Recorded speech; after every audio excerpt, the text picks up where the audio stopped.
The broadcast is now starting. All attendees are in listen-only mode. Hello, everybody. We're getting started a little late today. We're sorry about that. We're having some technical difficulties with the webinar platform, but I think we probably worked those out. So hopefully we won't have any interruptions today, and we're glad that everybody could be here. So I'm going to go ahead and get things started for us. My name is Andrew Capehart. I'm with the APS Technical Assistance Resource Center, and I want to welcome you to our webinar, Strategies for APS Cases Involving Homelessness and Housing Insecurity, with our very own Krista Brown, training specialist with the APS TARC. I'll be doing a formal introduction of Krista shortly. Next slide. Before we get started, a little bit of information, a quick disclaimer. This webinar is being hosted by the APS TARC, which is a project of the U.S. Administration for Community Living, Administration on Aging, Department of Health and Human Services, and administered by WRMA Incorporated. The contractor's findings, conclusions, and points of view do not necessarily represent the official policy of the federal government. Next slide. The APS TARC works with states to enhance the effectiveness of APS programs by working with partners on use of data and analytics, applying research and evaluation to practice, and then encouraging the use of innovative practices and strategies. We're basically here to help APS programs in any way that we possibly can. If you are a state APS program and you want technical assistance on something that maybe you haven't seen us publish anything on, we haven't done toolkits or webinars, or even if it is something we've published something on a subject, reach out to us at any time. You can always ask for individual technical assistance on any topic you like, and there'll be contact information for us in just a bit at the end of the webinar. Next slide. A little bit of housekeeping. In the handout section of your webinar control panel, you'll find today's slides. You can download those at any time, and they'll also be posted online at a later date. Please use your computer speakers to access audio for the webinar. Make sure that the speaker volume is adjusted to your desired volume. If you experience audio problems during the presentation, we recommend that you sign out of the webinar or close it out and then re-enter, log back in. So basically close things out and try and come back in if you have any problems. That usually fixes most things. Next slide. We are planning to have time at the end of the panel end of today's webinar for questions and comments, but you may ask questions of our presenter at any time. You can just type them in the questions box. You don't have to wait until it's time for questions. You can type them as they occur to you. We'll relay as many of the questions as we can to our speaker at the end of the presentation. This presentation is being recorded and will be posted to the TARC website at a later date, along with a copy of the slides. We'll notify everyone who's registered when it is posted online. And then everyone attending the webinar today will get an email about 24 hours after we conclude with a certificate of attendance. You can download that at your leisure when you get that email. And then also please respond to the webinar survey that pops up when we conclude things, and also comes in the email that's sent to you. If you could respond to that, that really helps us out quite a bit. Lets us know what you thought and what we should plan on for next year. So next slide. So I'm going to administer a quick attendee poll. Give me 1 minute to fire this up, and you can vote by clicking directly on your screen. I have launched that poll. Which of the following categories do you identify the most with? Would you say that you're an APS professional, an other social services professional, a medical professional, legal professional, or other? And you should be able to vote by clicking directly on your screen. If you're in full screen mode, you might have trouble. You might have to exit full screen mode to vote. But we'll leave this open for just a little bit so that we can get a quick feel for what type of folks are on the call today. And this is really just how you identify your profession, which of these categories seem to resonate the most with you. All right, I think we'll leave that up for about 10 more seconds. Most folks have voted. All right, I'm going to go ahead and close that poll out right now and share the results. So we are overwhelmingly APS professionals on today's call at 79%. 17% of you consider yourself other. We don't have any medical folks, few legal folks, and a few who could just consider themselves other in general. So thanks for responding to that poll. It really helps us out and know who we're talking to. So next slide. It is my great pleasure to introduce our presenter today, Krista Brown. I'm sure many of you are familiar with Krista already, but for those of you who are not, she joined the APS TARC in August of last year as a training specialist. She oversees the design and delivery of training and related support to state APS programs and federal grantee recipients. She has 20 years experience working in the aging and adult services field in both direct service and training. Most recently, Krista was the APS Leaders Institute Program Coordinator with the APSWI Academy for Professional Excellence, where she oversaw the implementation of all facets of the ACL-funded California APS Leaders Institute. In this role, she worked with the county, state, and national stakeholders and subject matter experts to begin development of an APS supervisor core competency curricula for California. Previously, Krista worked with the National Adult Protective Services Association, or NAPSA, on deliverables related to national grants and contracts, member professional development activities, and organizational development. She's also former director of education at the American Society on Aging. She's one of my favorite people on the planet, and we're really lucky to have Krista talking to us today. So I will turn things over to you, Krista. Thanks, Andy. My goodness, what a wonderful introduction. I'm kind of verklempt here. Hi, everybody. I'm really happy and excited and grateful to bring you this webinar for a few different reasons. This issue is touching most all of us professionally as the rate of homeless or housing insecure individuals rise. You may be seeing this reflected in your APS statutes, programs, and caseloads. Too often these are complex cases that take time, resources, and multidisciplinary partners and approaches. And often APS, the program of last return, or as our colleagues in the Virgin Islands call it, APS equals all problems solved, you receive these reports. This issue is also touching us personally. In fact, this is front and center in my own community. I live in Oakland, California, the largest city in Alameda County, and our 2022 point in time homeless count was 5,054 individuals, and that probably was an undercount. The majority fell into the unsheltered category, living in street, tent, car, RV, or squatting, and 17% experienced their first episode of homelessness at age 50 to 64, and then 2% were 65 years plus. So again, it's touching us individually and professionally. I want to give a huge thank you to Catherine Preston Wager from APS Workforce Innovations and the Academy for Professional Excellence, and all of the curriculum developers who developed the webinar series, the virtual curriculum series, Effectively Working APS Cases for Persons Experiencing Homelessness. I have adapted the information from those courses for this webinar today, and believe you me, I'm just touching the surface. So please do check those out. We have a link to the entire series on the resource slide at the end of the presentation. So thank you, APSWI, for developing such great curriculum. All right, so let's get moving on here. We're gonna go ahead and have a couple polls because I'd like to set the stage. I understand that we are mostly APS professionals here, but Andy, if you wouldn't mind launching the first poll. Are you currently working with clients who are experiencing homelessness? So. Thank you, Krista. There you go. That yeah, no problem. Live. Folks are voting right now. Cool. Again, you can vote by clicking directly on your screen. You may have to exit full screen mode if you're in full screen mode.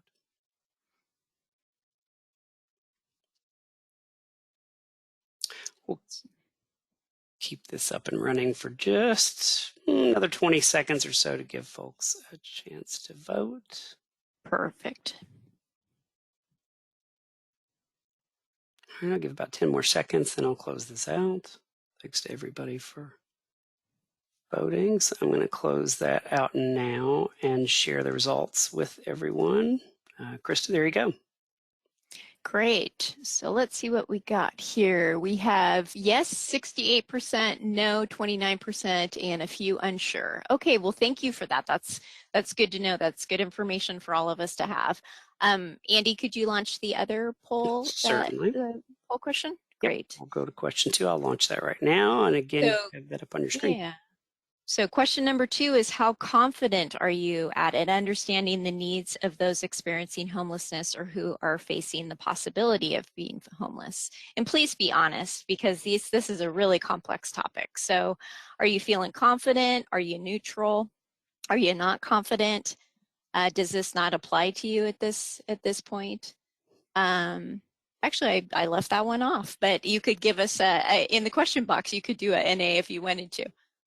But feeling confident, feeling neutral, or not confident?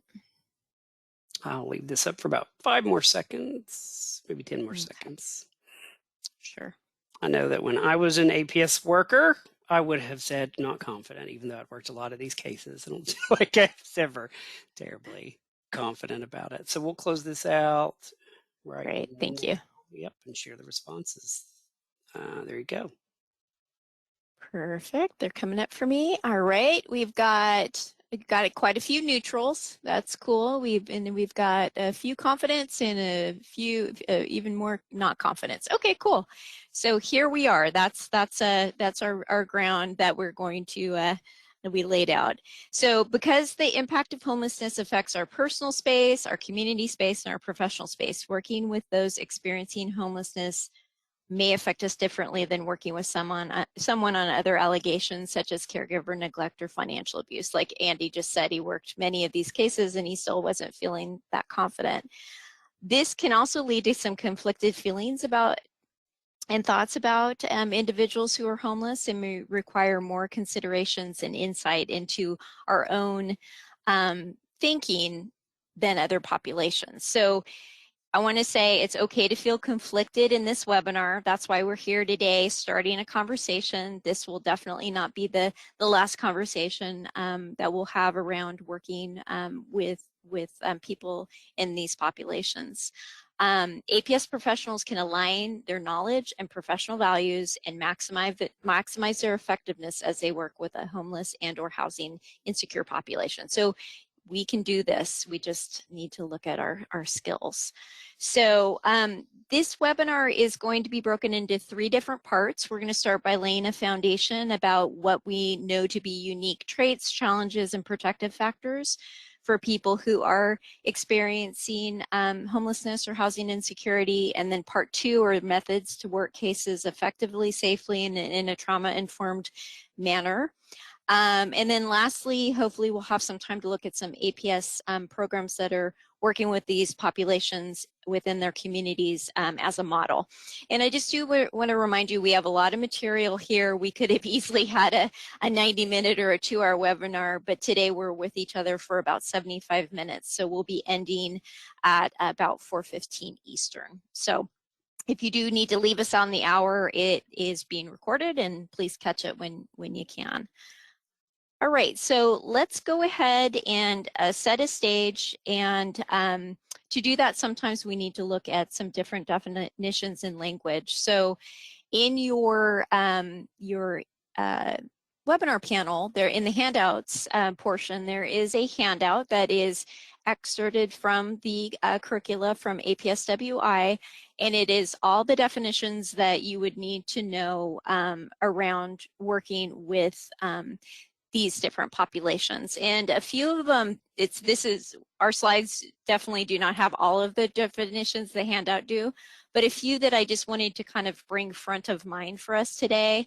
So APSWI has given us on the definitions handout the HUD definition of chronic homelessness, which I'm not going to go over today just for time, but the term continuums of care. You may have these local planning bodies in your region. They are responsible for coordinating the full range of homelessness services. A term that I'm becoming more familiar with, and I'm going to try to use it as much as possible, is houseless. So that is a term that tries to take the pejorative meaning away from what has become around the word homeless. So houseless describes individuals as having a connection. So they have a place in our society, in our community, even if they don't have an actual physical space, a house to live in. Other terms that you may or may not be familiar with: precarious housing. This is could be a newer term for some. So that is somebody who's currently housed but likely to become homeless. And this is generally because of housing affordability issues. And then there is the sheltered and unsheltered homelessness. So sheltered homelessness are folks that are staying in shelters, transitional housing, safe havens, and then unsheltered homelessness are folks that are typically residing on the streets, vehicles, parks, tents, and the such. So that is for our definitions to kind of set the stage. So the research shows us two major divisions when it comes to especially older adult homelessness. There is homelessness before 50 and homelessness after 50. And the reason for the split, or there are a couple reasons actually. So individuals who are homeless before 50 often have different foundational issues than individuals who become homeless after 50. So it's important to note that homelessness has an extreme impact on someone's aging, and so we'll touch on that a little bit later.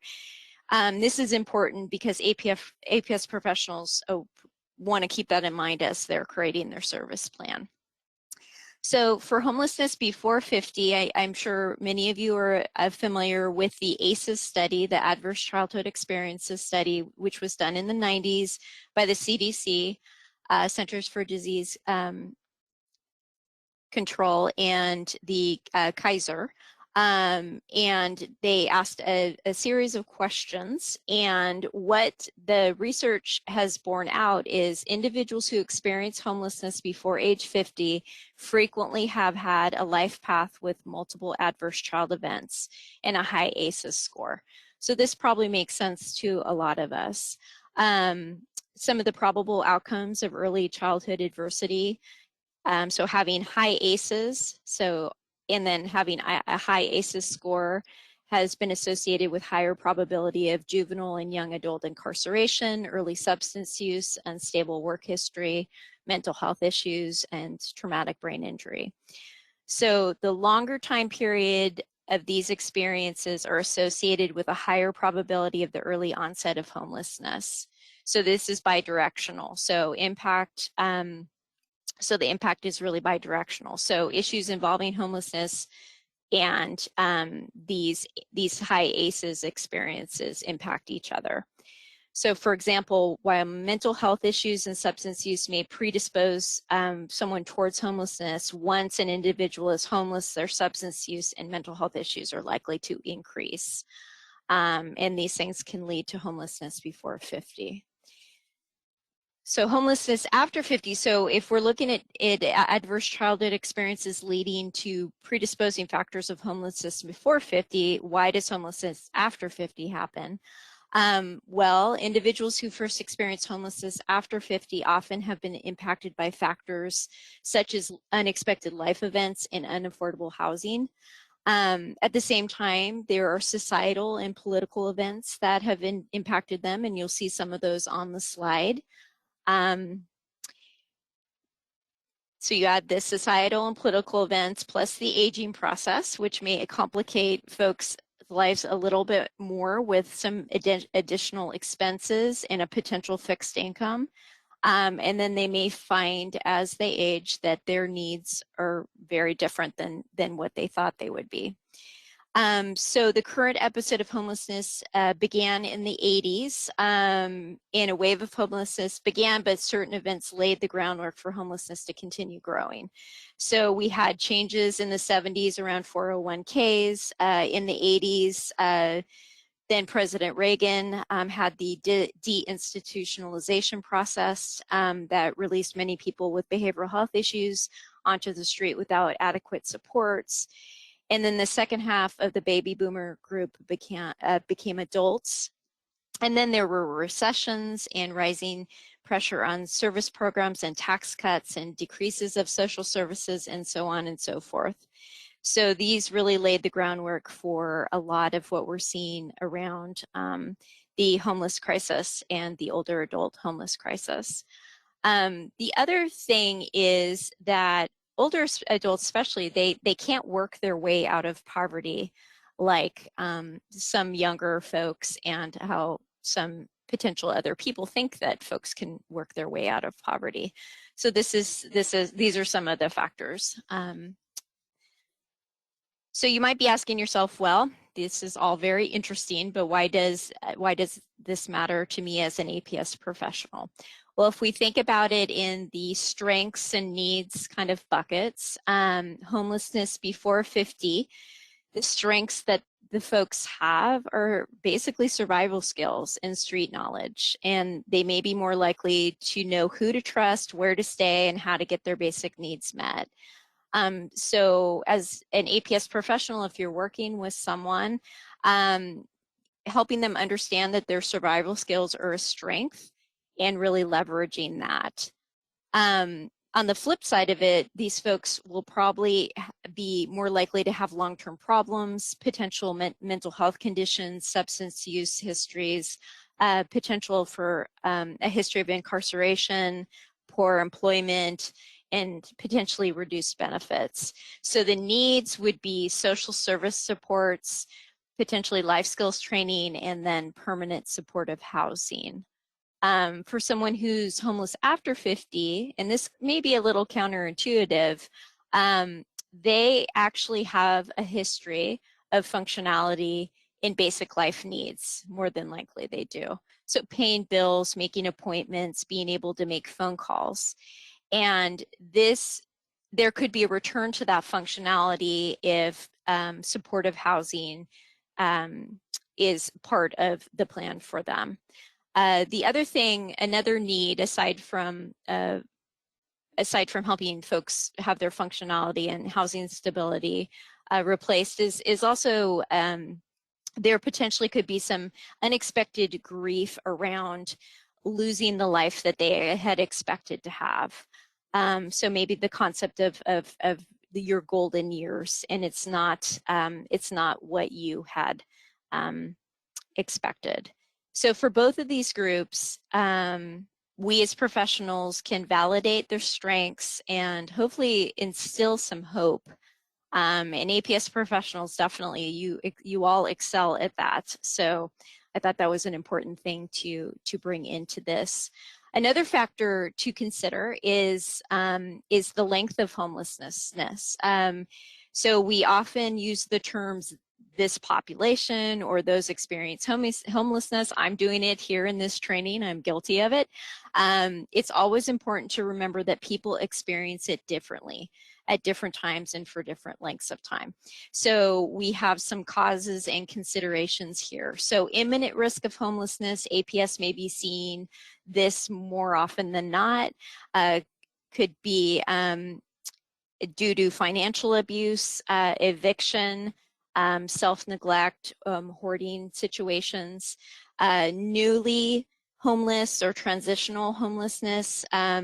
So could be a result of a structural economic constraint, cost of housing, inflation, healthcare catastrophes that are unexpected, impact of social situations, potentially being released from incarceration, leaving an institution or a skilled nursing facility against medical advice, with deteriorating health, any myriad of things. And then chronic homelessness, these are folks that typically have complex and chronic health needs and risks. They may be survivors of long-term and multiple episodes of homelessness. They often refuse help, and often this group requires interventions that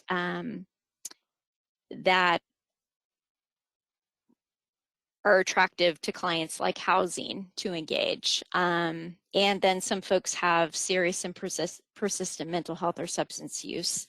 What all three of these buckets share is all of these folks share an inherent trauma of experiencing homelessness. So We're going to move into a little bit different angle on this, physical, mental, and cognitive health. These are all compromised by homelessness. Each of these issues can place an individual at greater risk for homelessness, and in turn, being homeless exacerbates all of these issues. Then it creates a cycle of decline. So this is the part of the training that can be very, it can be frustrating for APS professionals because a lot of what we're talking about is more on the macro level. And you as an APS professional may feel a bit helpless or hopeless, but I'm hoping that we can, by talking about these factors and sharing some strategies, that hopefully that will make you feel a bit more empowered when you're doing your work. So have a chat question for you. So if you could use your chat box, and then Andy is going to, Andy, I'll let you know after I move on just due to time. Sure. So if you could use your chat question, your chat box of the APS referrals accepted for investigation involving homelessness. So those of you who said yes to, I am working these cases, what co-occurring condition or conditions are also present. So you go ahead and take a thought on that and type those in the chat box, and I'm going to move on and then we'll circle back and look at some of your responses. So, okay, let's tackle physical health and homelessness. So homelessness results in a decreased lifespan of about 10 to 20 years, and that's based on research, which makes 50 the new 70 for a homeless individual. Some of the other factors are there are higher rates of impairment based on activities of daily living. Compliance with medical treatment is super difficult if you do not have stable housing.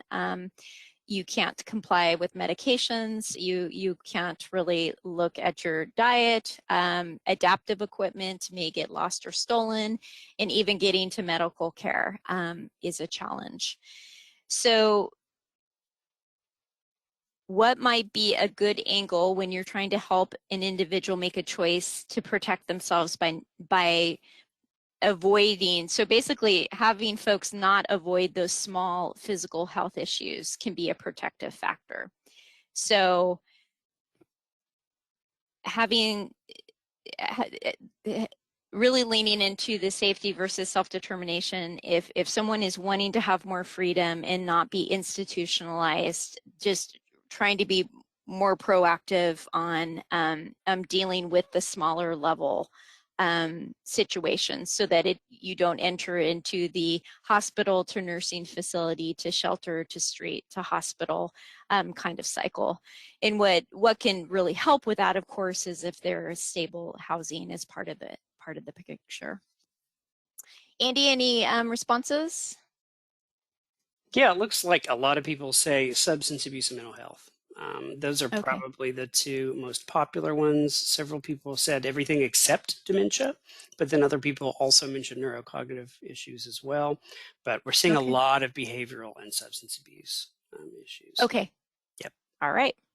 Well, then we are going to move on to mental health and homelessness. So yes, it is, we're going to talk about some of the percentages in the population for sure, but let's first talk about, there is a layer of bias that's placed onto homeless individuals, that many or most individuals are severely and persistently mentally ill. So while anyone who's homeless will be struggling with issues like trauma, depression, and anxiety, that's different from having the societal perception of homeless people as severely mentally ill. So you can think to yourself, and I'll ask this rhetorically, what percentage of the homeless population do you believe live with severe mental illness? And I will tell you that studies have consistently found that severe mental health issues in the homeless population are between 25 and 30%. Yes, that is high, but that is not the majority of folks. So it's important to realize that when an APS professional has buy-in to the bias of you know, most if not all folks on that are houseless have severe mental illness, this can impact the way that we provide services. This is especially true because some mental health issues, such as anxiety or PTSD, when exacerbated by circumstances, can imitate severe and persistent mental health issues. That said, it is worth also acknowledging too that severe mental illness is much higher in the homeless population. So we're talking 25 to 30% versus 5.6% in the general population. So while someone shouldn't assume mental illness, it is important to be on the lookout for it. And as APS professionals, you're working with individuals with mental health issues all of the time. Those who are homeless have similar diagnoses, but don't always meet the criteria for severely mentally ill, as many people think. So you can take your skills that you already have working with individuals who are living with mental illness and apply those to folks that are houseless when appropriate.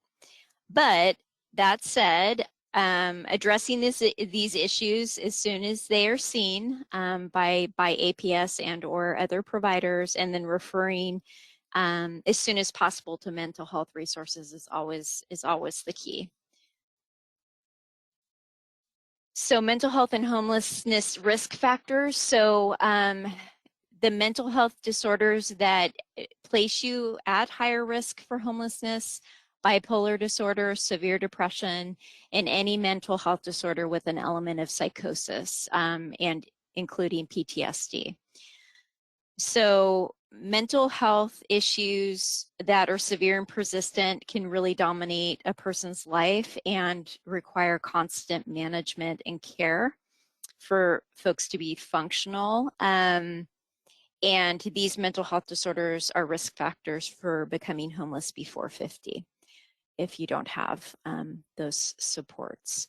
So how to interact, and I say this as some of the more of a best practice versus a recommendation to go out and engage with someone actively in psychosis. So that's not what we're saying here, but how to interact with potentially with some of the behaviors that come with these more severe mental health disorders. So psychosis brings fear, anxiety, paranoia, and confusion. So you would want to build rapport and go slowly if you are working with someone who maybe isn't actively in a psychotic state, but who may have periods of psychosis.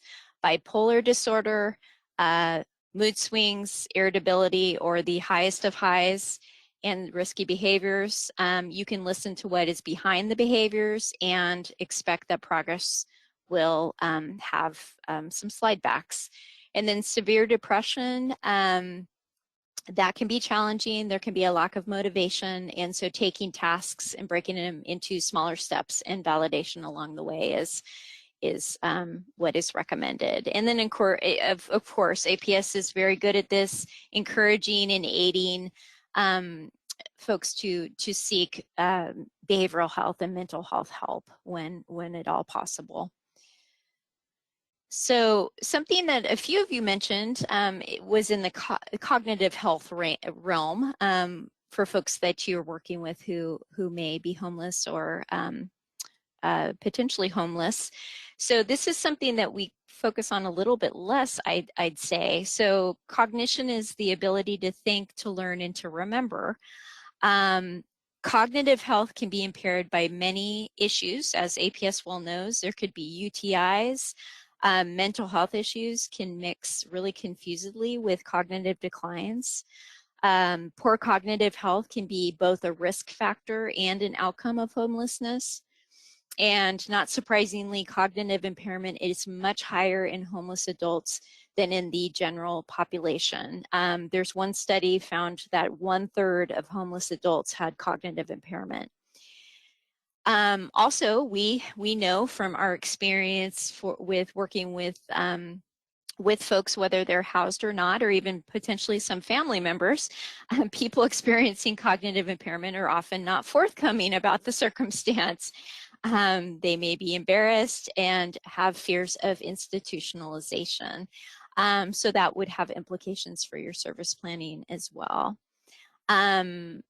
older adults who are homeless and people who are homeless may not prioritize cognitive engagement due to the need to prioritize basic survival. So, and that's valid. That's very valid.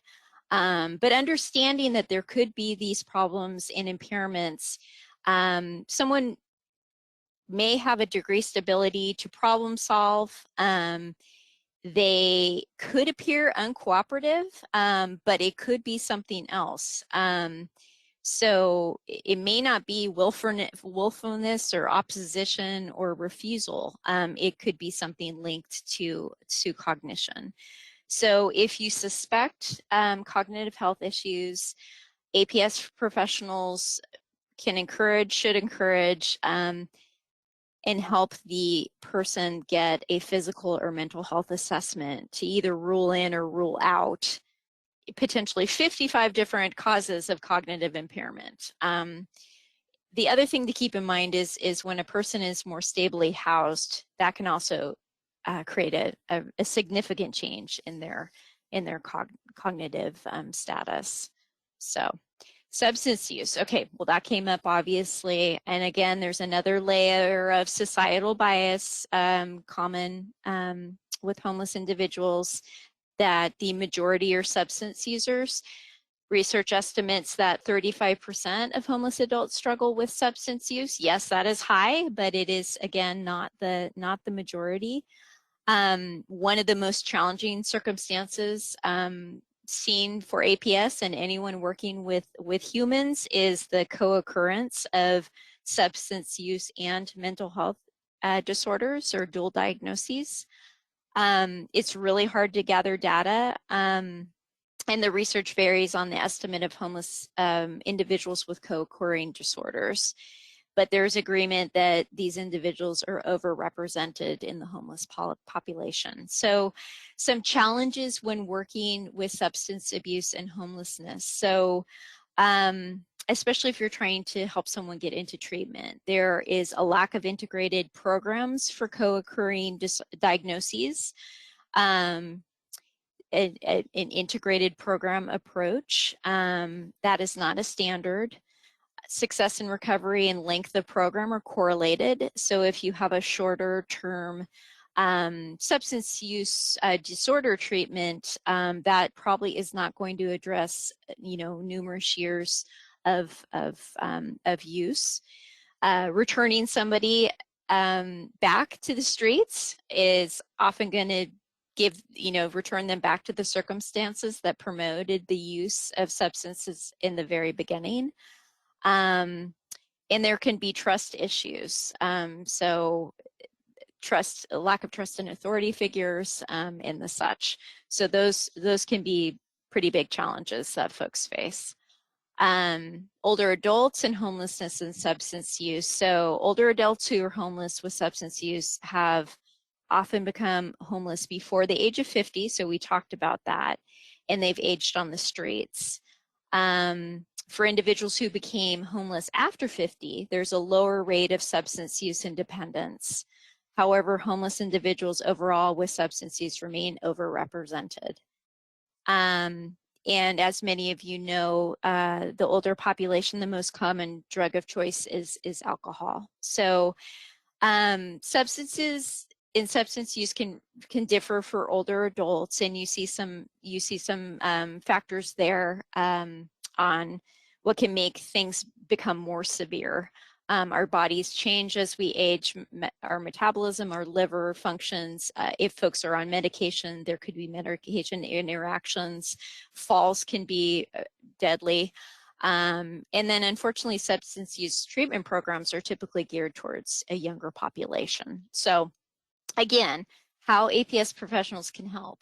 So I just want to validate that working with individuals with substance use disorders can be challenging, whether housed or not.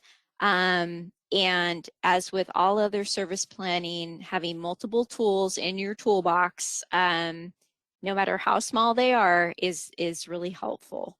So some activities to consider: social support, more social support, equates better psychological health and better outcome for recovery from substance use. So let the lack of social support be a sign of what needs to be done. APS can explore access to social networks currently present. So if that's within the homeless community or outside, 12-step groups, senior centers, spiritual organizations, creating a safe space for the person during outreach so they're not fearful and they're listening to you.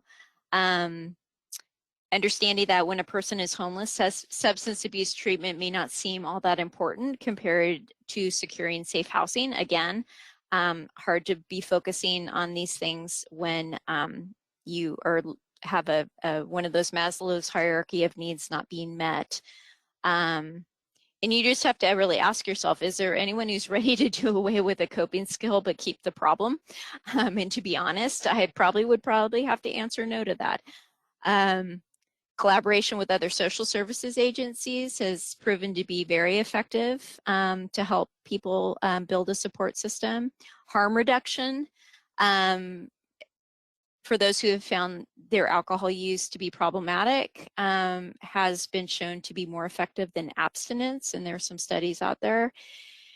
And then also don't assume that because someone has been using for a long time, they won't agree to treatment. So don't ever take that off the table. And then a great resource that's out there, there's the link on the slide, is something called Tip 55, Behavioral Health Services for People Who Are Homeless, and that's a SAMHSA publication. So go ahead and check that out and see if you can integrate that into your practice. So, all right. And I am gonna speed it up here a little bit. So now part 2. So this is the part that there's always so much to share to build that foundation, and sometimes we shortchange the methods and strategies for APS to work the case effectively and safely. So I'm going to go ahead and make sure that we cover this because we did get started a little bit late. So another poll question to help us start this section. So Andy, could you go ahead and launch I believe our last poll? Sure, happy to do that. I will launch it right now. Yeah, what is your most frequently used method of handling cases involving homelessness, housing insecurity? So do you refer to housing, homeless services, you attempt to find placement in public housing, attempt to find placement in APS funded temporary housing, and maybe that's possible because of the newer monies, or other? And please use the question box for that. And just to keep in mind, you can only vote for one. So this is your most frequently Yes. used method. You may use all these, but Thank what's you. your most frequently used method? Thank you, thank you. Thanks for the reminder. Yes, I wanted to create some constraints there. So voting for one. Looks like about a third of folks have voted, so we'll leave it open for maybe about 10 more seconds. I think people are thinking about this one. This is could be a tough one, and it's a good one to think about. Yeah. All right, well, I think I'm going to close that out. We have about 60% of the vote and share the responses. There you go. Great, thank you. Okay, so the majority looks like you refer to housing and homelessness services, and then a smattering attempting to place in public housing, attempting to find placement APS funded, and then some others. And I see in the others some responses there. I just lost them. You want me to read those for you, Krista? Yeah, that would be great. Sure. Thank you. One person said the senior safe house, and this was someone from Sacramento. So apparently they might have a senior shelter of some form. They do, they do. And then another person said we most frequently tried to get long-term care Medicaid in place and then place into a facility if applicable, they said. Great, thank you. Okay. So for anyone who's going out on these cases, let's talk about safety for a minute. So safety in the field. Let's start with safety prior to meeting with your client. It is imperative, and some programs require it, that folks go out in teams when meeting people experiencing homelessness.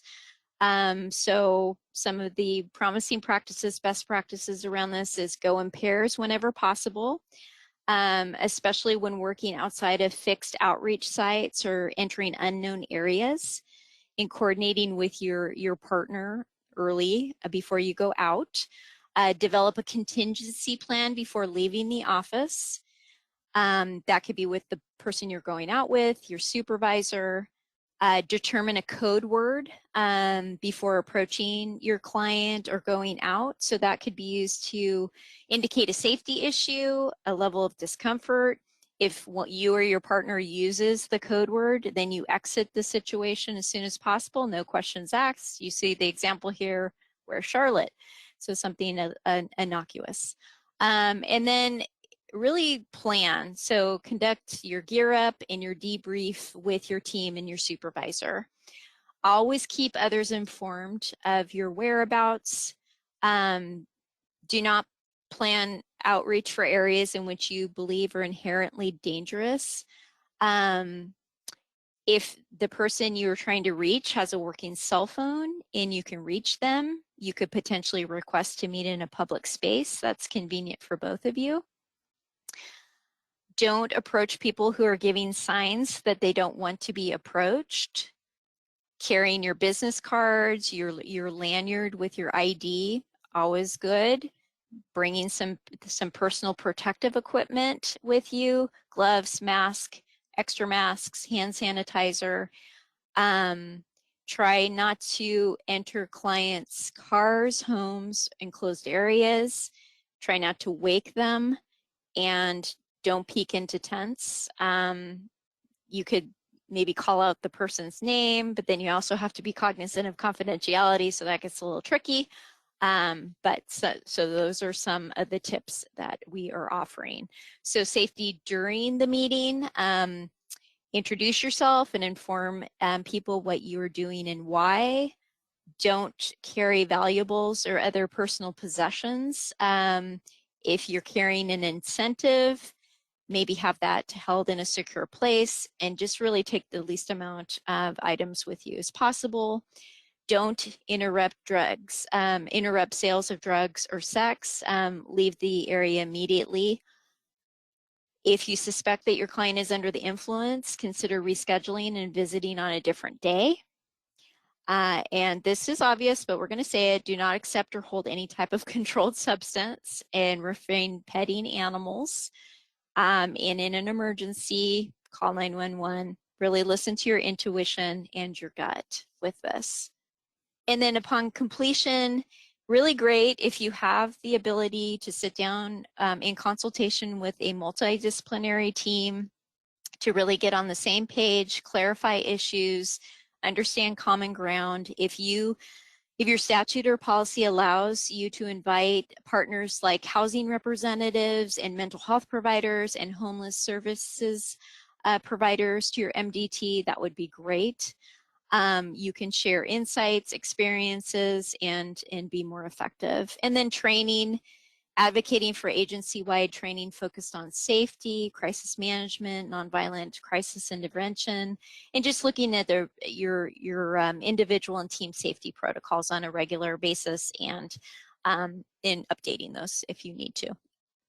So best part of this this webinar, I think, is meeting Iris. So let's think back to the safety discussion we just had in planning for outreach. Specifically, we're going to meet up with Iris.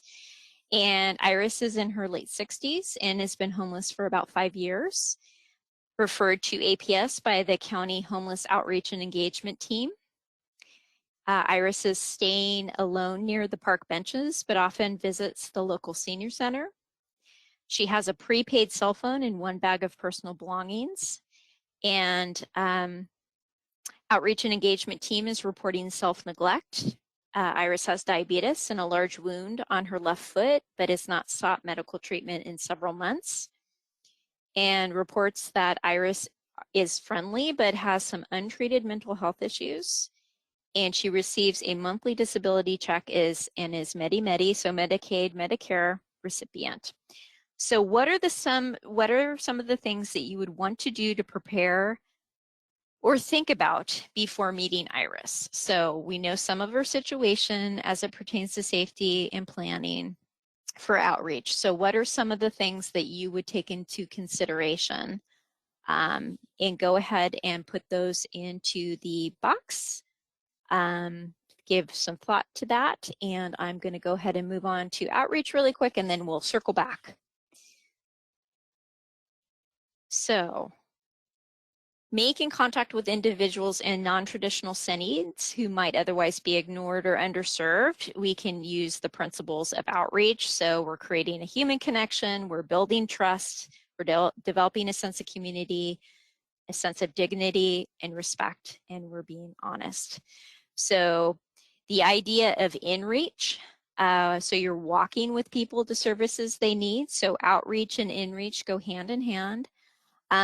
Your initial approach and first impression are major factors in a person accepting services. You need to determine the right time of day to visit a client. Now, this is particularly important with someone who is housing unstable or houseless. You probably don't want to visit during meal or shower time. People who are unsheltered tend to be less active in the morning because they may be sleeping, because they're at night, they're awake for safety. So you may want to schedule appointments later in the day. There are hierarchical constructs in homeless communities, and so you might want to consider building relationships with gatekeepers in those communities. They can have influence with a larger group and may have leverage with the person you are meeting with.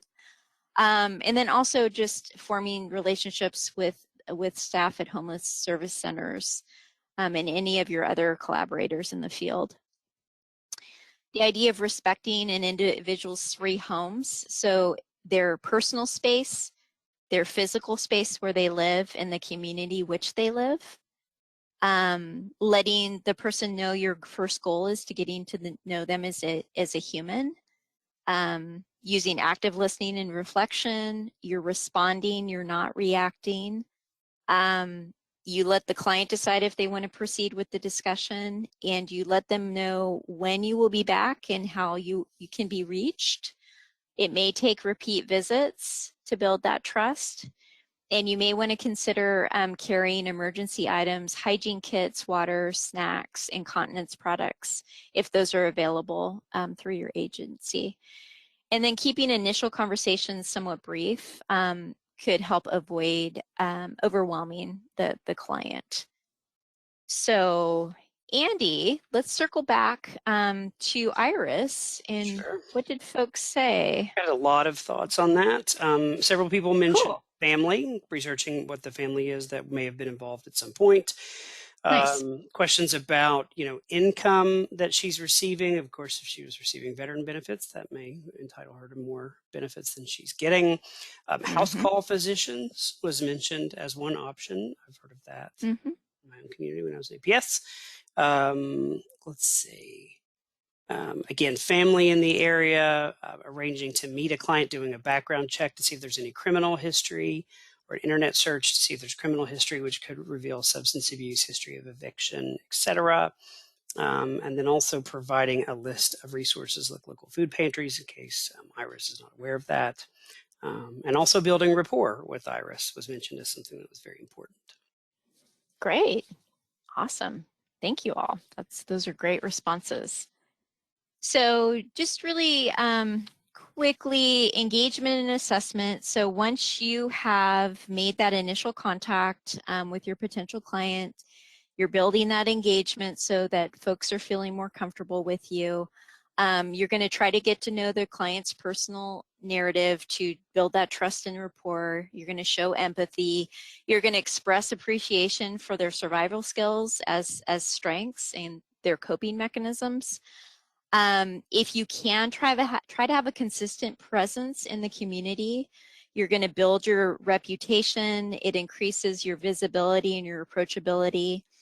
If you can be consistent and predictable, that is really hard with people who are homeless. They're very mobile. So that could be tricky. But continuity, regularity with providers, it really helps build trust and familiarity. You don't have to have someone, so that collaborative nature is trying to work with our collaborators in the field so that the person doesn't have to retell their story over and over again, which is also trauma informed, and can be really helpful for the early stages of engagement. If you say you're going to complete a task, always follow through. So that means knowing your limitations and boundaries before engaging with that client. Client readiness is an important indicator of success. There's a high probability the client is not ready to engage due to fear, mistrust, their mental illness and other issues. Share resources and guidance, but allow the client to follow through.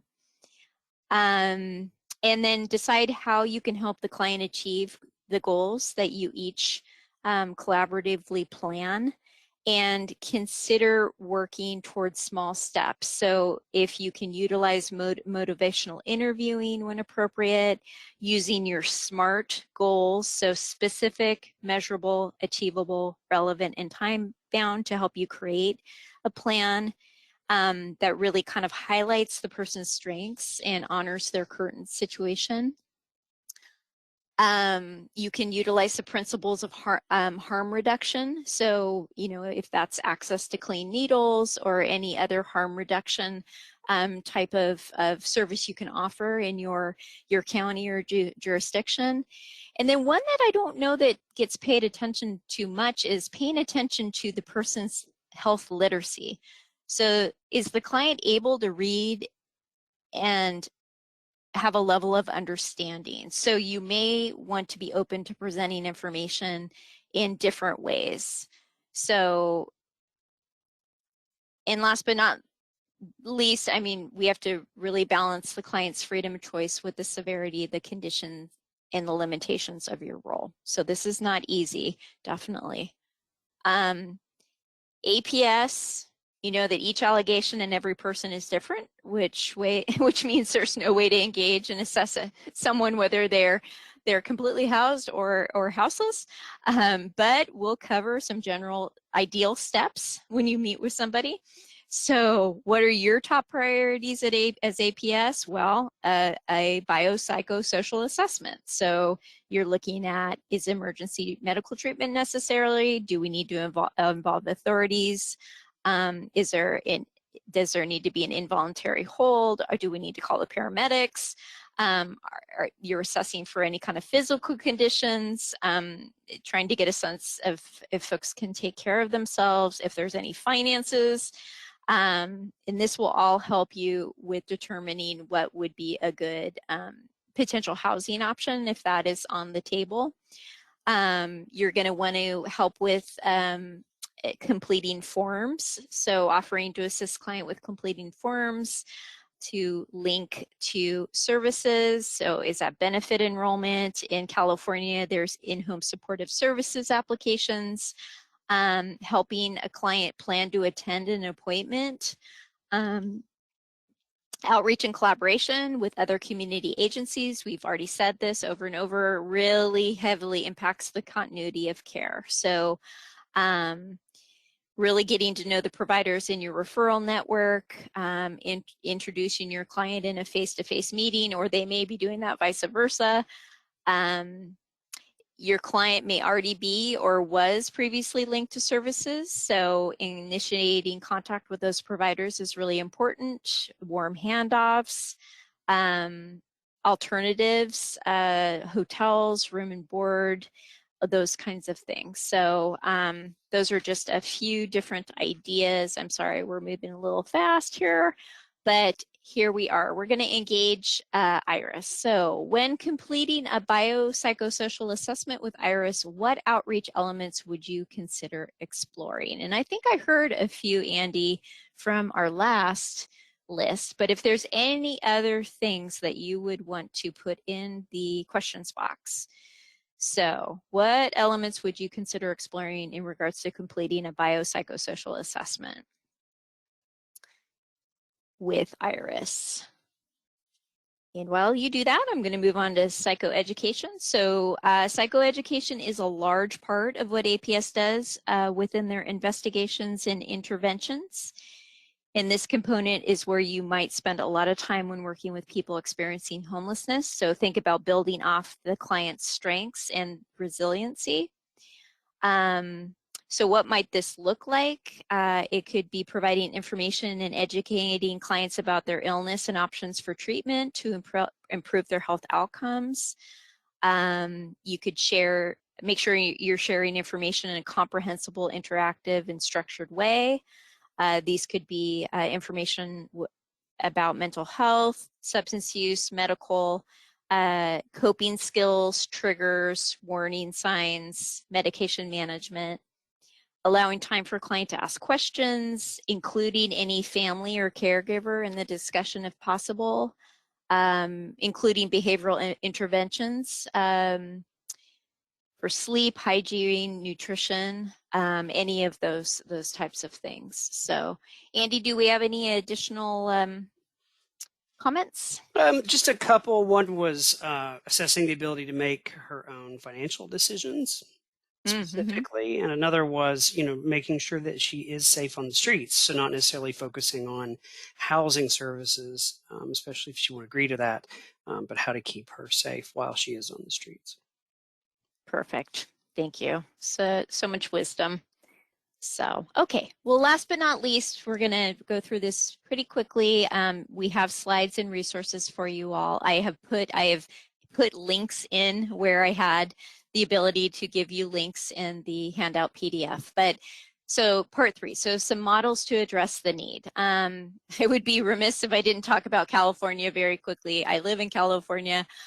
California is probably the state with one of the largest overall problems with housing affordability, homelessness, and housing instability. And the case complexity and the way that our state has progressed has led to some changes to statute. So very quickly, and you can look these up, in January 2022, each California county APS, the age for eligibility went from 65 to 60. Because the identification of complex cases and case needs and clients with cognitive impairment and homelessness, APS is able and has the flexibility to provide longer-term case management. The Home Safe program is enshrined in statute, and there's mention of MDTs and forensic centers. So I must say that for all of the states and models I'm talking about, we do not have APS program administrators present to discuss them. So I've based this off of research, listening and networking sessions, and my prior experiences and jobs prior. But I do want to say that we don't have the voices of the programs today. So I am reporting out. Home Safe, for those of you who are unaware, was piloted in 25 of the 58 counties in California. It's been expanded to all 58. It's administered at the county level, and it supports the safety and housing stability of seniors and adults with disabilities served by or in the intake process for APS who are experiencing or at risk of homelessness. And this also includes clients who are being served through tribal social service agencies. So at the county level, some counties in their Home Safe pilots did a Home Safe combo with a longer term case management and saw a pretty positive outcomes. Many of you may have went to the 2021 NAPSA conference and heard Santa Cruz County talk about their Home Safe pilot. They did Home Safe plus Transforming Lives with Care, which was longer term case management. They are now thinking about what the next phase will look like for their Home Safe program. It's still in development. So I reached out to Santa Cruz County. Also before Home Safe was, I think even before it existed, Monterey County created a multidisciplinary outreach team in MDOT, and that was APS and law enforcement, the police. And they united with behavioral health, medical services, domestic violence services, homeless services. It really created a great program, really great multidisciplinary team program. I provided a link to a conference presentation that the group that MDOT did at the County Welfare Directors Association conference. Some of the formula grant funded programs and models that are out there. I spoke, thank you to Amber Moore for sharing what West Virginia is doing with ARPA funds. They are partnering with West Virginia Coalition to End Homelessness to fund 2 positions, APS Liaison and Aged and Elder Resource Navigator. And they are specifically going to help older adults experiencing homelessness or recently housed and in need of other resources. And then I talked to Kelly Cordell about the home stabilization program in South Carolina. It's small and funded with one-time grant money, and they're really excited about it. They developed a grant process with the AAAs and the ADRCs for home stabilization work, home repairs, upkeep. So things like air conditioning, flooring, plumbing, those requests come to the APS administration. The person has to own the home, or the landlord has to agree to the fixes. And they're especially excited because they've never been able to do home repairs before. There's no state funding for APS, and so they're relying solely on SSBG. So very excited and happy to have the ability to work and develop a home stabilization program, at least in the short term.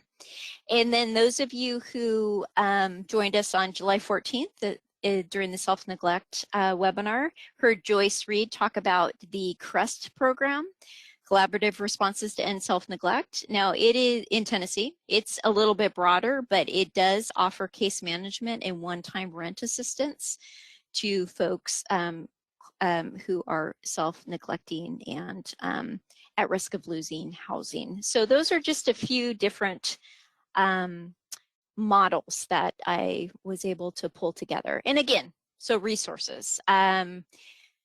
Highly recommend everybody check out that virtual curricula that I wouldn't have been able to do this webinar without. The Effectively Working APS Cases for Persons Experiencing Homelessness series curricula. There's the link there, free to download, trainer manual, PowerPoint, participant manual, and all of the other goodies. We also last year did a TARC webinar on the more urgent and emergent kind of issues around housing. That is a link there for urgent housing programs for APS clients. We talked a lot about substance abuse and mental health. We have 2 toolkits, one on each, and there's the link there. And then I really want to give a shout out to a new resource center through ACL. Housing and Services Resource Center. I don't know if any of you have participated in their webinars yet. Go check them out. Really great goal of connecting community providers and housing services of all realms together, so that we can share with each other the different resources that are out there. So with that, we have about 3 minutes for any questions. I'm so sorry, y'all. We missed about 10 minutes in the beginning, so. That's okay. I think that was really good information. I think everyone found that helpful, so I think it's all right that we only have a few minutes left. So okay. Get to a couple questions. Of course, sure. I'm a little biased. So one question, I'm curious if there are any distinct significant differences in what homelessness looks like in different areas of the country, depending on the season, depending on the climate. So this person's saying, are there more in the South than in the North? Would you see more cases in Alabama versus North Dakota? It's a very valid question. I don't know if you came across anything in your research. That is a very valid question. So I can't speak from a research perspective, but I can speak from a person who is lived and grown up in a climate that is pretty forgiving. And also traveled to some places where the climate is not so forgiving. And I I personally have experienced and talked with colleagues in places that don't get so hot in the summer and not so cold in the winter, that populations can live outdoors easier in those type of climates.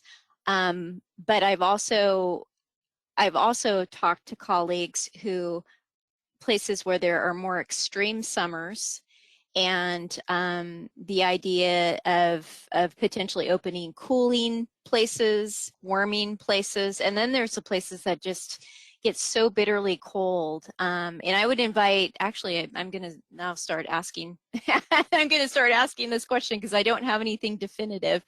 But I'm curious if anybody just wanted to put in the questions box so that we could read out, if you are one of those in one of those colder climates, how does houselessness look for you all? How are folks doing it, not doing it?